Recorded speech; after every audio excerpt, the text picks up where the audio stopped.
Asbestos is a mineral. It has many uses. It is also infamous as a leading cause of cancer. Because of that, its use is now severely restricted around the world. More than 500 kilometers of the water distribution system in Regina, Saskatchewan is asbestos cement water pipes. Winnipeg has 600 kilometers, Edmonton 1,000, and these are just a tiny portion of the Canadian towns and cities with asbestos cement water pipes. A bit of background. Asbestos cement pipes are around the world. Studies show that close to 20% of the water pipes in North America are asbestos cement. They are referred to as AC pipes or transite pipes, and they contain up to 20% asbestos. A federal government agency, the National Research Council Canada, or NRC for short, has produced volumes of reports on deteriorating asbestos cement water pipes in Canada. It has come to the conclusion that the pipes, which were first introduced in Canada in the 1940s, have reached the end of their life, are crumbling and breaking in record numbers. The asbestos is entering the water, causing, quote, a health concern. The federal agency does not elaborate on exactly what that health concern is. The debate revolves around the inhalation of asbestos versus the ingestion of asbestos. Everyone knows that breathing asbestos causes cancer. The World Health Organization says there is no consistent, convincing evidence that ingesting or drinking asbestos is hazardous. This exact language has been adopted by Health Canada. Health Canada also says that Canadians are unlikely to be exposed to high concentrations of asbestos in water. Please keep in mind that in several reports, another federal agency, the NRC, says drinking asbestos in water is, quote, a health concern.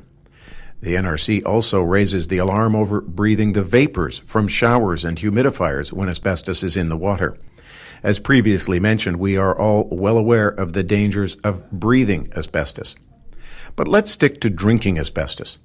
For decades, the United States of America has regulated asbestos in water because it maintains it can cause, quote, lung disease and cancer.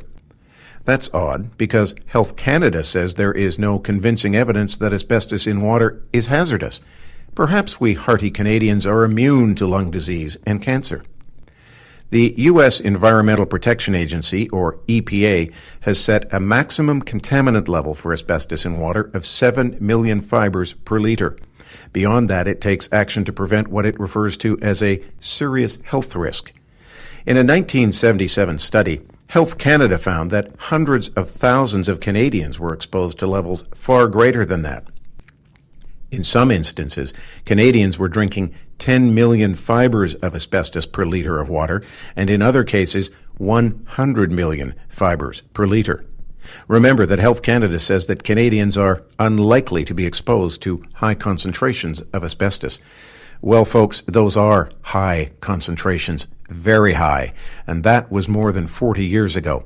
Think how much more asbestos is in the water from those crumbling pipes today. The history of why the U.S. regulated asbestos in water goes back to the 1970s and a case involving a mining company dumping asbestos tailings into Lake Superior. The case went to court, and doctors testified way back then that ingesting or drinking asbestos was every bit as deadly as breathing the stuff. It can have a latency period of up to 40 years. Numerous studies followed, and regulations on asbestos in water were introduced in the U.S. How can Health Canada continue to maintain that there is no evidence that drinking asbestos in water is hazardous? It is just common sense that if drinking asbestos in America can cause lung disease and cancer, that it can have the same deadly consequences in Canada. The problem is worldwide. There is new research coming out on a regular basis on the dangers of drinking asbestos in water. Some countries are taking action. Others are ignoring it and hoping no one will notice and the problem will go away. It won't. The older the pipes get, the worse the problem will get. Canada needs to regulate asbestos in water, as is done in the United States. Get educated. A good place to start? Twitter feed, Asbestos in Water, or Instagram site, REGASBH2O, short for Regulate Asbestos in Water. And by all means, do your own research. Find out from your municipality whether the pipes bringing water to your home are made of asbestos cement. and demand that federal Canadian politicians take action.